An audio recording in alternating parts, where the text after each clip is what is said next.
Hey guys, so I seriously feel like the biggest boob right now.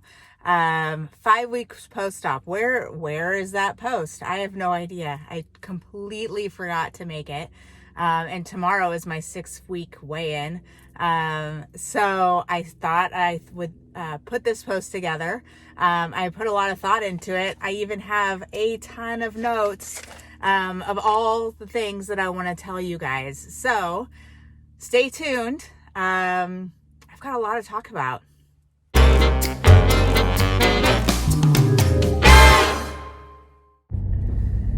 So 5 weeks have certainly come and gone in my process, and I'm happy. I'm excited.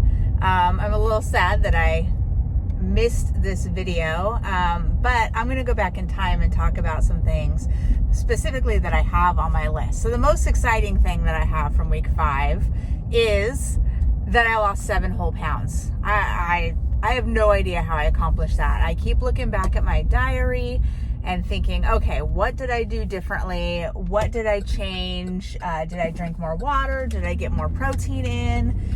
Fewer calories, more calories, more carbs, less carbs, and it all looks exactly the same as the previous week. So I'm not sure. Maybe it's because I was more relaxed the week before because I was on vacation all week. I don't know, but I lost 7 whole pounds that week. It's exciting. I'm beyond thrilled with that weight loss. My measurements weren't much different than the previous week, but that's okay because I know that's coming, right? So you're going to do one of two things weekly. You're either going to lose measurements or you're going to lose weight, or you're going to do both. And week 5, I lost 7 pounds. So beyond excited about that, super happy. So that is a great success. I'm getting closer to my daily goals every day of getting to my my 60 ounces of protein and my 64 ounces of water. Still struggling. However, with the protein, I'm able to get there with some protein powder in my water. I'm trying to get the protein from my foods, but if I know that I'm going to be lacking towards the end of the day, I will put a scoop of protein powder in my water, and that'll give me an extra 30 grams of protein. Or, I might put half a scoop or whatever. Whatever I'm lacking, that's what I'll put in my water and then drink it at the end of the day.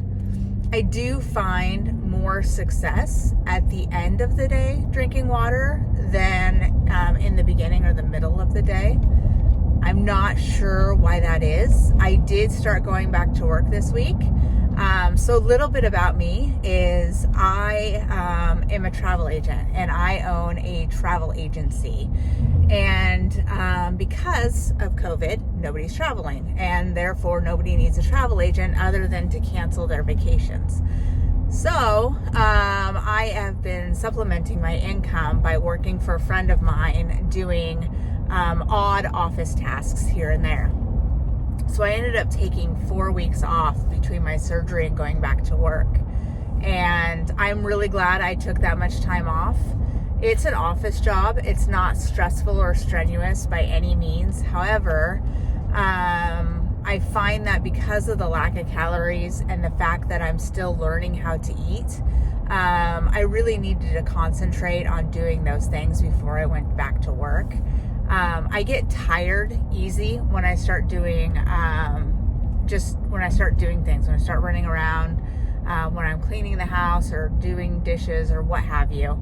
And so going back to work before that 4 weeks would have been ill-advised, only because I would have been just exhausted every day and I wouldn't have been able to put my all in.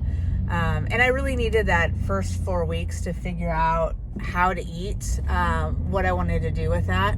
If I would have gone back to work right away, I know for certain that I wouldn't have been as successful as I am right now. And a lot of that is, like I said, learning how to eat. And if you're pre-op or you're just now looking into the surgery, it's really hard to articulate to you what exactly that means. When I was pre-op, I tried to eat small bites. I tried to eat small meals. but it is so much different after surgery. And so anyways, I would take as much time off as you're comfortable with, but take more time off than you think you need. Your body's healing. It went through major surgery, right? And so, especially if you have a job where you lift things. Now I'll be 6 weeks out tomorrow. This is my 5-week update. I'm a little behind, but I cannot lift more than 10 pounds at any one time until I'm 8 weeks out.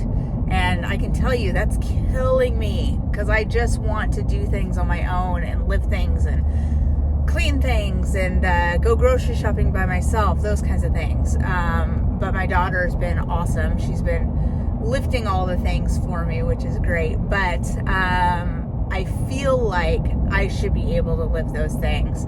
However, I don't know what's going on inside my body. I can't see that. And so I'm going to listen to my doctor and do my best not to lift things over 10 pounds. Have I lifted things over 10 pounds? Yes, because I forget and I'll lift something and I'll carry it somewhere. I'll set it down and I'll think, oh crap, that was that was a lot heavier than 10 pounds. But I am, for the most part, doing a really good job of not lifting over 10 pounds. So anyways, that's where I'm at right now. I'm still eating the right foods. I'm trying to limit how much cheese I have, only because I know that cheese can tend to back people up. I'm not sure if that's true for me or not. However, I'm trying to limit cheese. I have been really relying on those flavored tuna packets.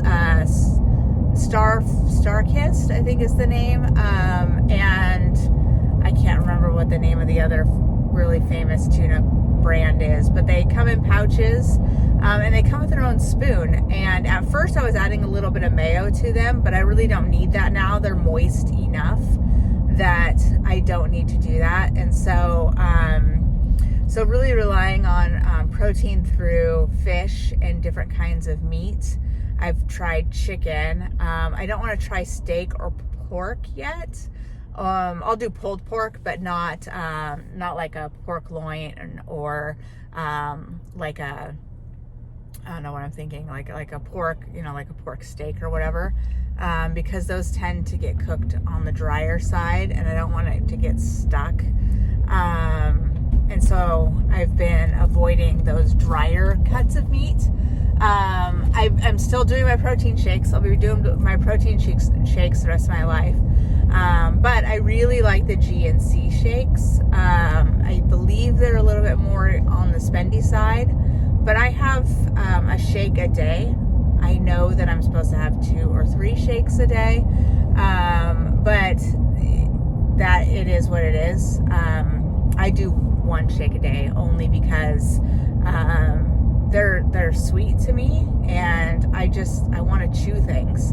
And so I usually do a shake in the morning, and then if I'm really hungry towards the afternoon or whatever, I might have a second shake. I haven't had any urges for treats, like cakes and candies and cookies, anything like that. I did buy some sugar-free hard candies, and those are nice to suck on here and there. And sometimes I'll pop one of those in my mouth when I think I'm eating too fast, and I'll suck on the hard candy for a while, and then I'll let my body decide if it's full or not. I'm still very much learning how to slow down and eat, because I like the taste, so I just want to shovel it in. Even with using a toddler spoon, sometimes I eat way too fast, and it just hurts. It's super uncomfortable. The other day, my daughter and I went on a hike, and I had a piece of pizza. Now, it's not regular pizza. It is a Quest brand pizza. So the crust is made out of like mozzarella. Very low carbs. It's 5 grams of net carbs per 1/3 pizza. And the pizza is probably like a personal size pizza, but I could only eat a quarter of the pizza in one sitting.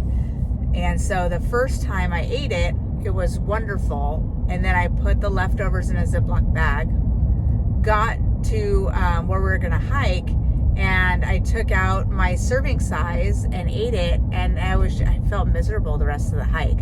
So I think that the day after, the pizza was a little on the dry side and it got stuck, and it took a while for my body to digest it. And so just being cautious of foods, and I think I ate it too fast. It was really yummy. It was tasty.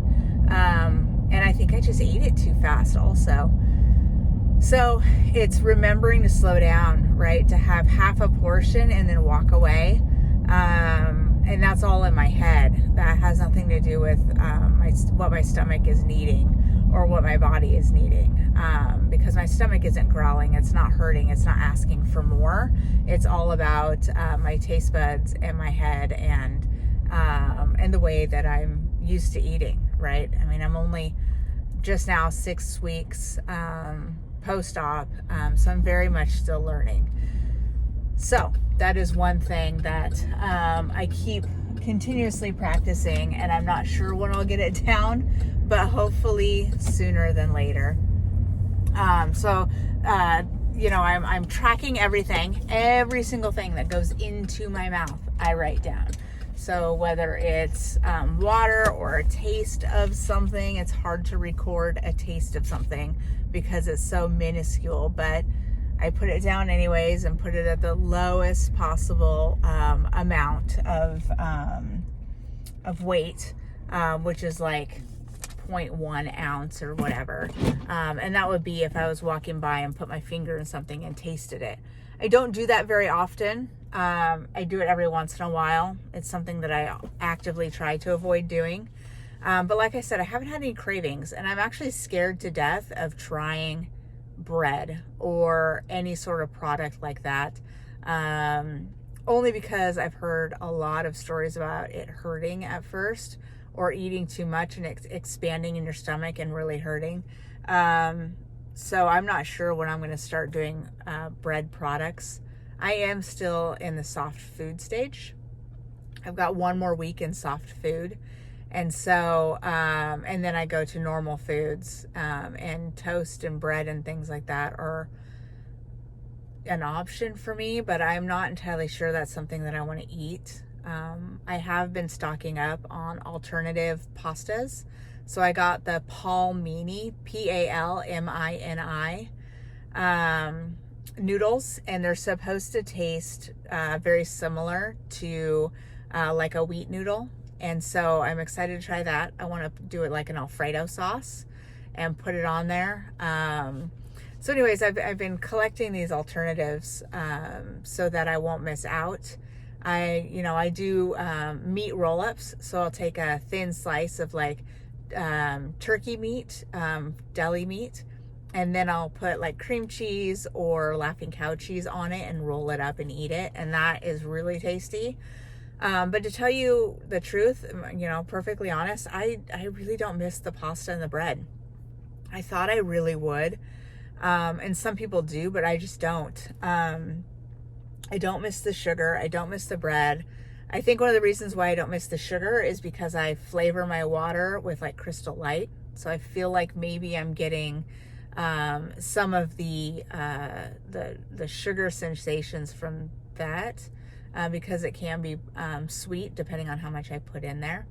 But I'm not having those cravings, which is awesome, because that's usually my downfall. I'll get a few months into a diet or a new lifestyle, and I will start craving things, and then I'll have a little bit here and a little bit there, but I haven't wanted it. We went to Applebee's the other night for dinner. My son's girlfriend works there, and we wanted to razz her. And my husband got grilled salmon and steamed broccoli. And my daughter got fettuccine Alfredo with chicken and broccoli.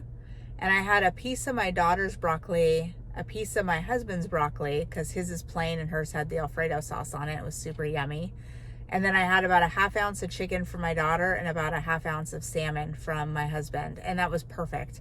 And I watched her eat the noodles. And you know what? I wasn't jealous of the noodles. What I was jealous of, to be perfectly honest, was the Alfredo sauce on the broccoli. It looked delicious. And so That's really what I wanted. So I think I'm going to do an Alfredo sauce this weekend. The hard part is, even if I cook a serving for myself, a normal size serving, even if it's just 8 ounces, is a few meals for me. And so that's really hard. I have a really hard time wasting food.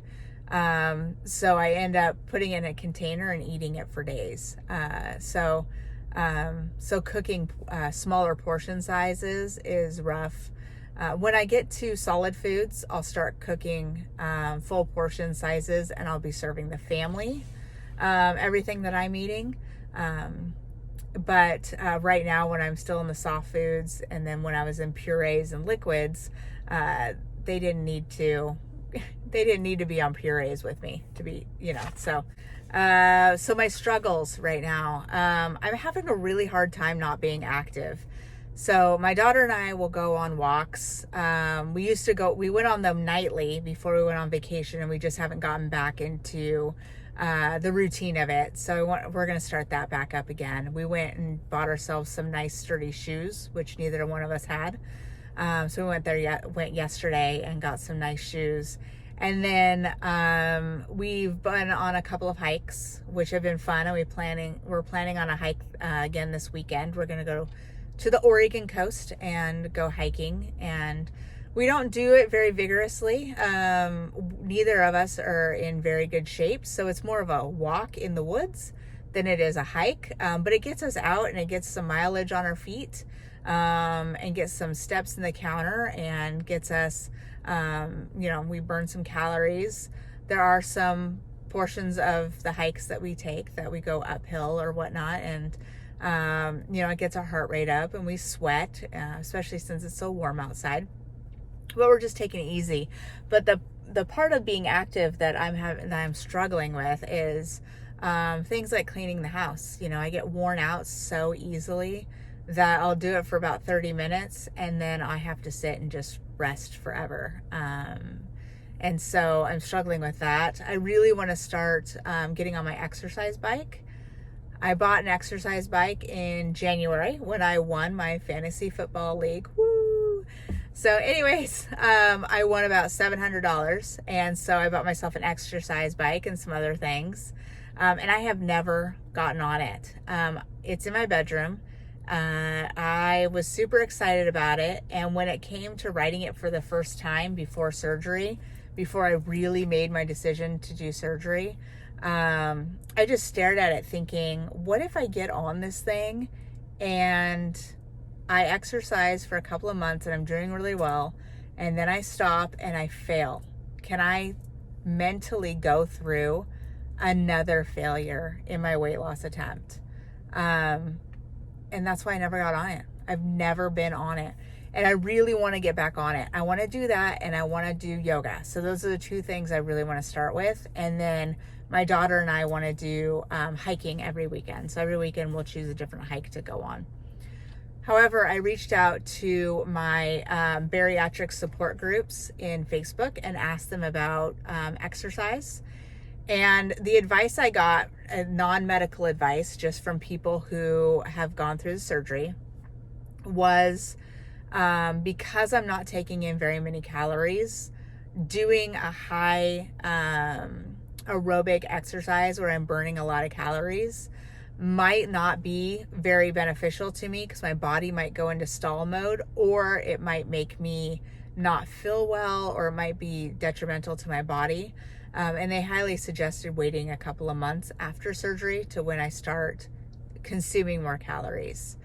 Another person said that her doctor advised her to not do as many aerobic exercises and do more muscle building. Going to do the bike, for instance, they highly suggested to put it on a higher resistance so that she's building more muscle than she is doing aerobic. And then doing some weightlifting and stuff like that to build muscle, so your muscle will help burn your fat. And that's what they had suggested. So I have my doctor's appointment with my primary care physician on Thursday, and I'll talk to her about some of those things. I'm not sure if she'll have the answers, because I had my surgery in California, and she is basically a proxy to my surgeon. I had to find a primary care physician that would agree to take care of me and do my follow-up appointments here where I live. I live in Oregon. And then they would report back to my surgeon. So this may be something that I need to do a phone call with my surgeon or with his nurse or with my nutritionist, something like that. But I'm going to ask my primary care physician and see what she recommends to get more active. You know, I'm struggling that I'm not being active, but I've stopped walking. So go figure that one out. So anyways, I'm going to walk tonight. Vitamins, still not doing great on taking my vitamins. Week 5 was a struggle. I usually take them most mornings, but I forget in the afternoon. So still working on that. I've tried to put them in a place where I see them more often. So I put them by my sink in my bathroom so that I see them in the morning as I'm getting ready, and that has helped. So just getting those vitamins in every single day, that has been a struggle. You know, I'm getting a little bored with the kinds of food that I'm eating. I'm bored but not craving things. I just need a variety. And so I haven't felt creative, so I'm just making boring food. But what I need to do, I think, is get some inspiration from somewhere. And maybe it's just a lack of energy because of the amount of calories I'm taking in. But just bored with the food. I'm still eating it. It's still tasty. It's just, I like a variety. The other day, my grocery store had tuna poke in their meat market. And so I got some of that, and that was really tasty. I love poke. And it was just the tuna, so it wasn't like a poke bowl with the rice and the veggies and things like that. It was just tuna, and it was super tasty. So anyways, just changing up my diet. I think part of the reason why I'm not being creative is, like I said before, when I make anything, it's in such large quantities that I simply cannot consume it in 3 meals, to be, you know, if I'm being fair. Even if I take a recipe and have it, you know, for instance, if I'm going to make a chicken breast, chicken breasts are huge. I do prefer chicken thighs, so maybe I'll move to a chicken thigh, but even chicken thigh, it's too big for me. So cutting it in half and then cooking it, and that's all I can eat. I can't, there's no sides, which is fine because I'm supposed to be focusing on protein. But I think that's one of the reasons why I haven't been creative, is I'm not on solid foods really yet. I'm still doing soft foods. And so if I'm making food for just myself, then I feel like it's just a waste because nobody else is eating it. So struggling a little bit with that. Really looking forward to getting on solid foods so that I can share my food with my family. So when I make this Alfredo sauce and I put it on my palmini noodles, I will ask my family if they want palmini. If not, then I will put it on a regular noodle for them, and then add some chicken to it. And then that way I'm sharing the sauce because it's in a big quantity too. Of course, it's easier to make that one in a smaller quantity. Anyways, just, you know, spitballing out loud, you know, while you wait for me to move on with the video. So yeah, so it's hard to make food for one person, especially in the small quantity that I'm eating now. If I was making food for one person and I was a year out, that's completely different. But maybe I need to change my mindset when I make food. It needs to be one of those things where I'm doing, you know, meal prepping. So I'm making all my food on Sunday. And even though it's a portion for a single person, for a bariatric patient, it's actually like 4 or 5 portions, and then spread it out throughout the week. Maybe that's what I'll do. Yep, I think that's what I'll do. Okay. next thing I'm struggling with, I really want to shop for clothes. A non-scale victory, or an NSV for me, is my jeans are getting loose. And that's really exciting. So I put them on fresh out of the dryer and they had saggy butt. I don't want to buy jeans yet. I want to wait till I drop a few sizes. And I don't have very many shorts. And so I'm just going to wear out my shorts and the summer clothes and then worry about that come fall and winter. But I'm really dying to shop for clothes, especially end of season sales, and the fact that stores are opening up right now after COVID and they're getting their shipments from before COVID and they're going directly to the sale rack. I mean, there's so much to choose from. It's such a great variety. I've been very tempted to buy a size small or a size medium, but I'm not entirely sure what size I will be at the end of this adventure, or what size I'll plateau at for months at a time while I, change things up in order to lose the rest of my weight. I don't know what my progress is going to be in the future, and because of that, I'm going to very much hold off on buying clothes. And if you remember, I told you many videos ago that I took all of my clothes and separated them out into 4 piles. And so I had the clothes that I could wear now, which are a 1X or a 14, 16, 18-ish. It depends on the cut of the clothes. And I put those back in my dresser and in my closet. And then I took the extra large clothes and put them in one bin, the large clothes, put them in another, and the medium sized clothes and put them in the third. So I do have clothes that I've forgotten about that fit. And the clothes that I have now, I'm not quite ready to donate or upsell them to a resale shop, but it's getting close. I could see it within, the next couple of weeks that I might have to be transitioning down to the smaller size. So that's good, but I'm struggling with not buying myself new clothes. And when I do, I'm definitely going to need to go to the used clothing stores, only because I don't want to pay full retail price for something I'm only going to wear for a few months, which is rough.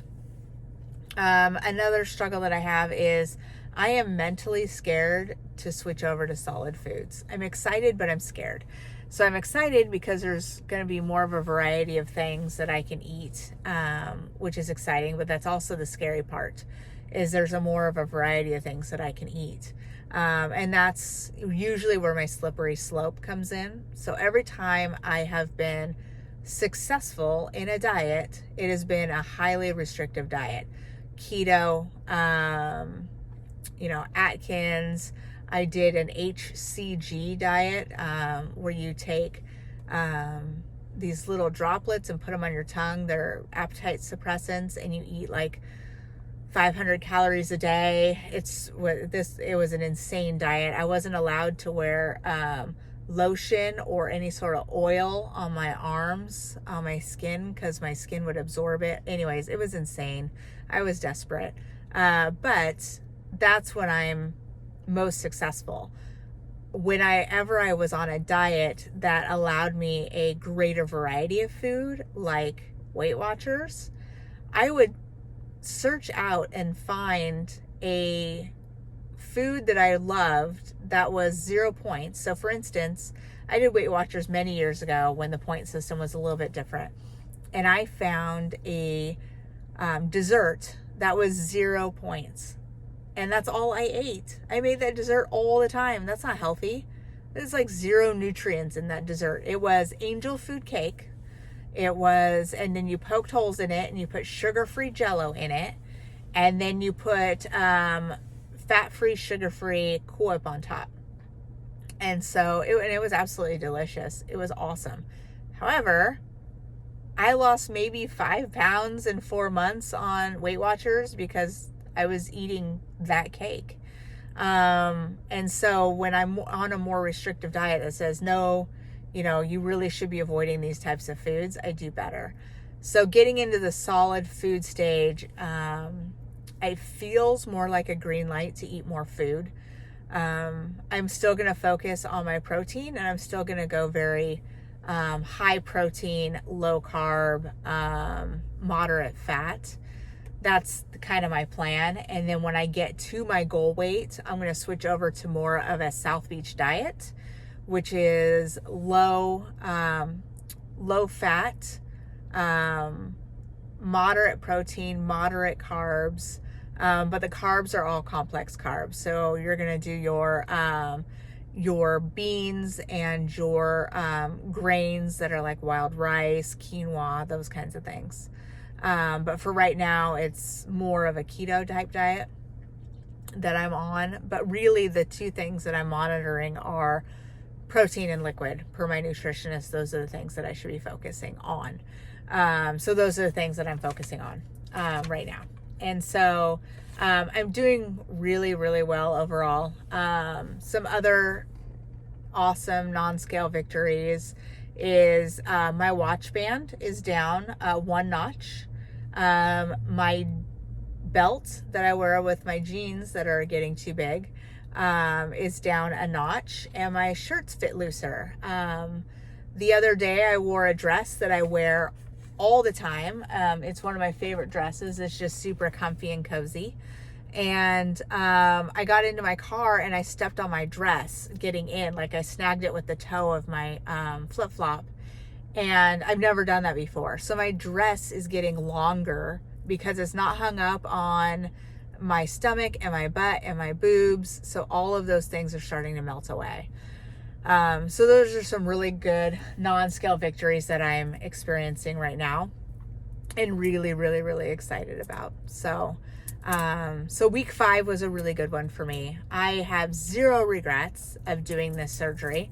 I'm very excited about it. I'm expecting that I'll probably plateau pretty soon, because I had such a huge loss in week 5. Again, I lost 7 pounds in week 5, which is crazy. The first week I lost about 10 pounds. Week 2 and 3 and 4, I lost about 2.5 pounds a week. And then week 5, I lost 7 pounds. It was insane.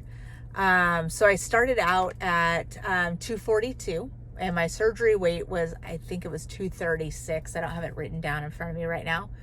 And my week 5 weigh-in, I was 212 pounds. And so I'm getting there. So it's very exciting. So anyways, my next update will be my 6-week update after I talk to my primary care physician. Sorry about the noise. I got a big old train going by. But 6 weeks after my primary care physician appointment. So my 6-week weigh-in is tomorrow, and then my doctor's appointment is Thursday. And so I will update everybody after my doctor's appointment, because I want to get all of the information from her and share it with all of you.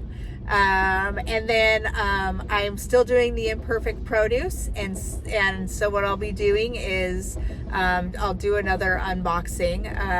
My daughter really wants to unbox it this time, but anyways, some exciting things coming from imperfect produce. And then I'm going to take a drive out to Trader Joe's and find some crazy good things at Trader Joe's now that I'm getting ready for my solid food stage. So keep a lookout for those videos. They will be coming soon, probably within the next week. My imperfect produce comes on Wednesdays, which is tomorrow. So I'm really excited that you all are here. If you're in the phase of deciding on bariatric surgery, I highly, highly, highly recommend that you, if you are on Facebook, that you join some Facebook support groups. They're awesome. Most of the people on there aren't judgy, and they're not going to be food Nazis, and they're not going to call you out on things. And they'll generally treat your questions like good learning opportunities. So I highly recommend you join one of those. It's been very helpful for me. And if you're thinking about starting a YouTube channel, I do highly suggest that you start a YouTube channel. At first, I used it just to get my thoughts out. And I didn't realize that I would have this many followers. But it's been very therapeutic for me. It's been very, very helpful for me to get out and articulate to you all the different things that I'm going through right now, and through my journey and my process. And, people comment all the time that I'm helping them, which is awesome. That's another reason why I wanted to make these videos, is to help other people in their journey, whether it's trying to decide if this is what's right for you, whether you decide it's right for you or not, whether you are on a different plan. Some of the successes that I have, or some of the things that I'm doing, might be helpful to you. So I'm really excited to be able to help people in their journey looking at weight loss surgery. So I know this has been a really long video, but tons of information. If you like following, please hit the subscribe button. It really helps to know how many people are subscribing, so I know if this information is helpful to you. Thanks, guys. I will see you in a couple of days.